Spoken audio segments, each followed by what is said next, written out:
खमाघणी। मैं विष्णु लांबा, राजस्थान के दौसा जिले में है। दौसा जिले का आभानेरी गांव है। आइए, दौसा जिले का आभानेरी गांव है। आभानेरी के पास ये चांद बावड़ी है। ऐतिहासिक चांद बावड़ी को देखने के लिए भारत और भारत से बाहर के सैलानी हर वर्ष आते हैं। सरकारी तंत्र की उदासीनता देखिए कि यहाँ पर किसी तरह का कोई साधन संसाधन, कोई सुविधाएं लोगों के लिए नहीं है। आगे आइए, थोड़ा जल्दी जल्दी आते रहिए। लोगों के लिए साधन संसाधन, कोई सुख सुविधाएं नहीं है। इसको पैक करके तीसरी कर लिया गया है और ये कहा गया है कि ये एक सुरक्षा के कारणों से इसको बंद किया गया है। बाहर से आने वाला जाकर के इसकी सीढ़ियों पर अगर बैठ करके कोई जिम्मेदारी से फोटो भी खिंचवाना चाहे तो नहीं खिंचवा सकता। 25 रुपये लेकर के या चक्कर लगा करके आदमी जा सकता है। खैर, ये रही हमारी सरकारी तंत्र की उदासीनता की एक कहानी। और वास्तविकता देखिए कि पीछे महमूद गजनवी जैसे आक्रांता, जो लुटेरे और इतिहास के सबसे नीच और नकारा नालायक लोगों में जो शामिल हैं, वो मोहम्मद गजनवी जैसे लोग हैं, जिनके कारण से ये मूर्तियाँ जो है हर्षद माता मंदिर की मूर्तियाँ हैं। हर्षद माता मंदिर का अभी हमने आपको एक हिस्सा दिखाया था पीछे, आपको फिर एक बार कोशिश करेंगे हर्षद माता मंदिर लेके जाने का। हर्षद माता मंदिर को, अवशेषों को जो तोड़ा मरोड़ा गया, वो एक भी मूर्ति वहाँ पर, आप ये जितनी मूर्तियाँ रखी हुई है, बेशुमार मूर्तियाँ हैं, एक भी मूर्ति ऐसी नहीं है जिसको उन्होंने छोड़ा हो, जिसको साबुत छोड़ा हो। आप इस बावड़ी की खूबसूरती देख करके दंग रह जाएंगे। पूरे संसार में जगह जगह जाएंगे लेकिन इतनी खूबसूरत बावड़ी आपको देखने को नहीं मिलेगी। लेकिन सरकारी तंत्र की उदासीनता ये देखिए कि इसकी जीर्ण शीर्णता को दूर करने के लिए, इसको वापस इसका उद्धार करने के लिए, जीर्णोद्धार करने के लिए किसी प्रकार के साधन संसाधन कोई भी यहाँ पर सक्रिय नहीं है, न राज्य सरकार की ओर से न केंद्र सरकार की ओर से, बल्कि इसको यूनेस्को में भी शामिल किया गया है और ये पुरातत्व विभाग के सर्वेक्षण के अंतर्गत है। यहाँ के अधिकारियों से जब बात की गई तो उन्होंने यहाँ पर केवल इसको तीसरी कर दी, चंद बातें कहकर कि, या फिर वो कैमरे के सामने आने से उन्होंने मना कर दिया है।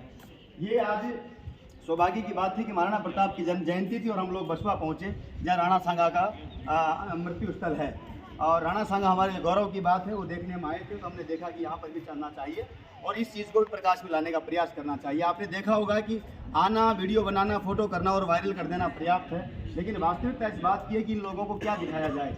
ये सैलानियों को आप देख रहे हैं, विदेशी सैलानी हैं, बाहर से पर्यटक आए हुए हैं, अपना आएंगे, फोटो खिंचवा के चले जाएंगे। भारत की गौरवशाली अतीत, इतिहास, सभ्यता है, संस्कार, उनको बचाने का प्रयास करना चाहिए। ये बाहर से आने वाले ये बाहर से आने वाले मेहमान हमारे जो यहाँ कर चांद बावड़ी को देखने के लिए आए हैं, तो मेरा आप सबसे अनुरोध है कि आप सब लोग इस तरह के भारत के गौरवशाली अतीत को सजोने में हमारा साथ दीजिए।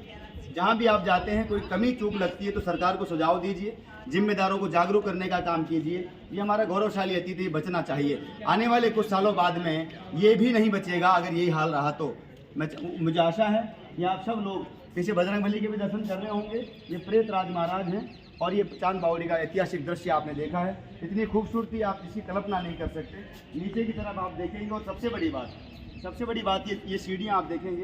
इन सीढ़ियों पर एक विशेष प्रकार की बात ये भी बताई जाती है, इन सीढ़ियों जो चढ़ेगा वो उस सीढ़ी से वापस नहीं उतर सकता, क्योंकि वो कहीं न कहीं अनबैलेंस हो जाएगा। जिस रास्ते से ऊपर चढ़ रहा है व्यक्ति, उस रास्ते से वापस नीचे नहीं जा सकता। ये यहाँ की स्थापत्य कला का, यहाँ का शैली का एक अद्भुत उदाहरण है। मुझे आशा है कि आप सब लोगों को उदाहरण पसंद आया होगा। राणा प्रताप की आज जयंती है, उन्हें हम सत नमन करते हैं और आप सबको ये निवेदन करते हैं, इस तरह के जो भी ऐतिहासिक स्थल है वहाँ पर जाइए, देखिए, भारत के पर्यटन को बढ़ावा दीजिए, भारत की प्रकृति और संस्कृति को बचाने में योगदान दीजिए। और कोई भी ओक चूक आपको बात दिखाई देती है तो सरकारों को, जिम्मेदारों को जागरूक करने का काम कीजिए। बहुत बहुत धन्यवाद। खमागणी।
राजस्थान के दौसा जिले में है। दौसा जिले की आभानेरी गांव है। आभानेरी गांव चांद बावड़ी के कारण प्रसिद्ध है। मोहम्मद गजनवी के आतंककारी जो दास्तान है वो भी कहीं न कहीं आपकी आबोहवा में आपको दिखाई देती है। फिलहाल प्रकाश जी मीणा हमारे साथ हैं। प्रकाश जी पहले तो बताएंगे कि यहाँ किस प्रकार की जानकारी इनके पास मौजूद है और किस प्रकार की हम किसी अन्य अधिकारी से ले सकते हैं। जी प्रकाश जी। यहाँ का हिस्ट्रिकल कोई जानकारी मौजूद नहीं है, बिकॉज मेरा सर्विस रहा है वो हॉर्टिकल्चर स्ट्रीम से रहा है।